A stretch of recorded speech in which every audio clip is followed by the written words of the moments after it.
Hello, fellow Star Wars fans. My name is Starrapter. Welcome to the channel. It's a new year, so happy new year to everybody. Hope you had a great holiday, some relaxation. It is back to business here on the Starrapter YouTube channel.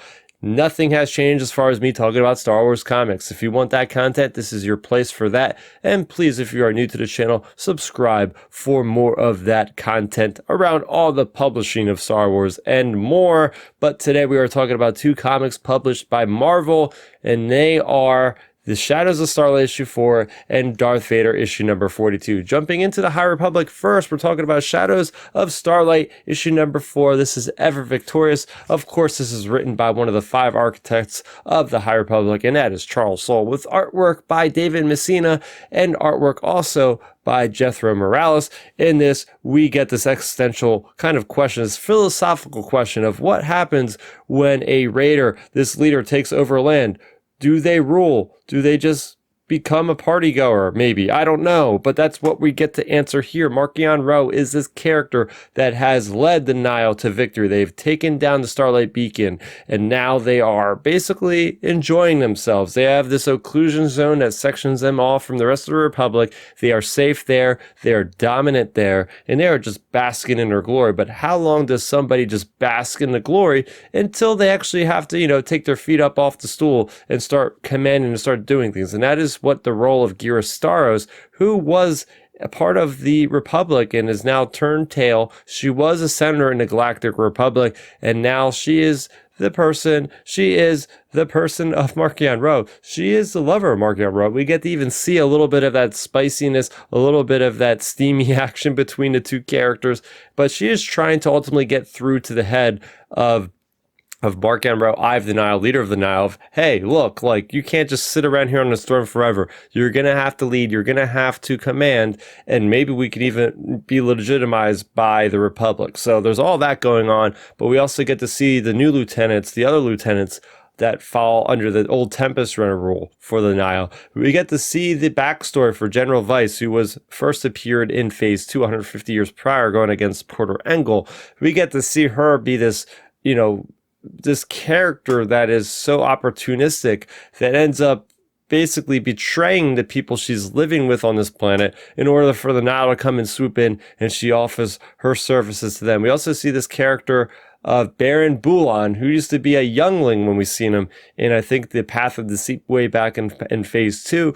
We get to see him as this person that was in jail. Now that they've taken over this area, they free him, and he is the mad scientist of the bunch. He is the ones that is going to be experimenting with the Nile, or experimenting with the Nameless, will be experimenting with the Children of the Storm, I think they're called, and all this stuff. So there's a lot of cool stuff built into this. We get to see this tower on Hetzel that is transformed to almost look sort of like the Eye of Sauron, if you will, in Star Wars. So really enjoyed that. But yeah, I really liked how the story got in deep. It's just a shame that this story came out after the Eye of Darkness book by George Mann, which basically told us everything that happened in this comic book. And I would say if this came out before, then we would be complaining that the book was already covered with the ground with the comic. So it's a little bit of an interesting way to end these 4 issues. I really think that the Guardians Protocol and the stuff with Aslan Rel was the most tantalizing stuff, and that was in the first issue.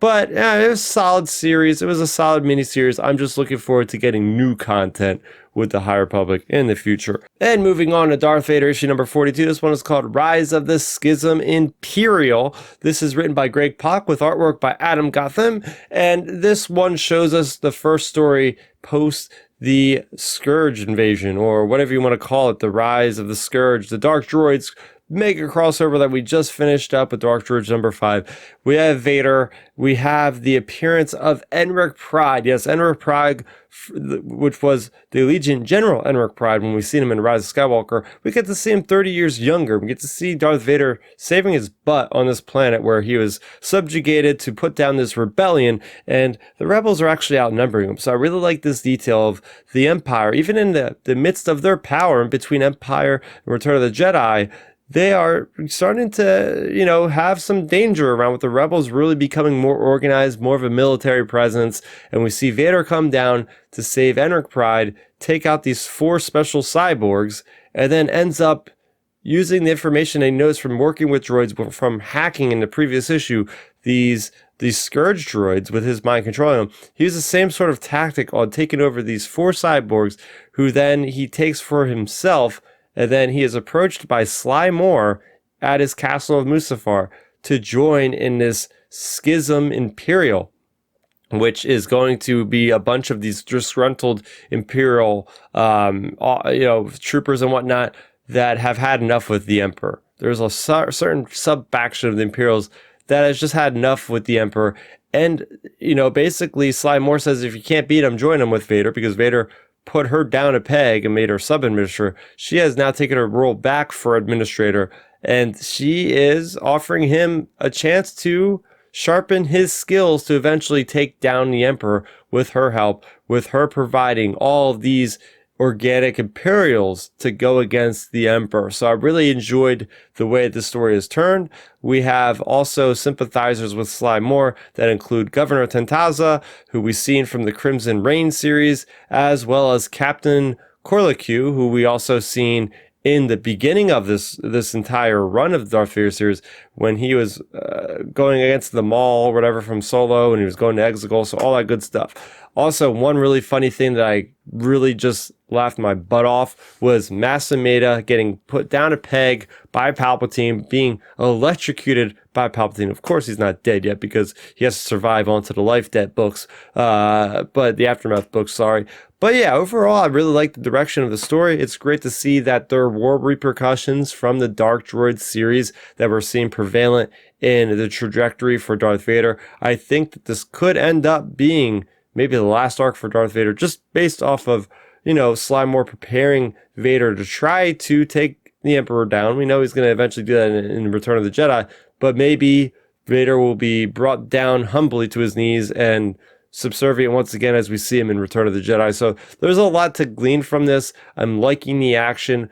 Vader is badass and is taking on all these different enemies at once, as you would expect for the Dark Lord of the Sith. But yeah, that's going to do it for the first batch of comics in 2024. Let me know what was your favorite in the comment section down below. For more on Star Wars comics every Wednesday over on the Star Wars Underworld YouTube channel, me and Matthew are chatting on the Tractor Beam live stream at 9 p.m. about these very comics. The ones I'm talking about today, we talked about yesterday. So go ahead if you want a live discussion, if you want a long format discussion of the little finer details of these, go ahead, check us out, subscribe to the channel over there for more content. That's going to do it for me, Starrapter. Thank you so much for watching, and may this force be with you always. Thanks for checking out the video. Please hit that thumbs up symbol. It helps me know that I'm making content that you guys enjoy. And if you enjoyed this video, I also include 2 videos down below you guys should check out. And please consider subscribing to this channel. It helps support me, and it notifies you guys of when I get new videos up on the channel. You can also contact me on Twitter, Facebook, and Instagram at Starrapter.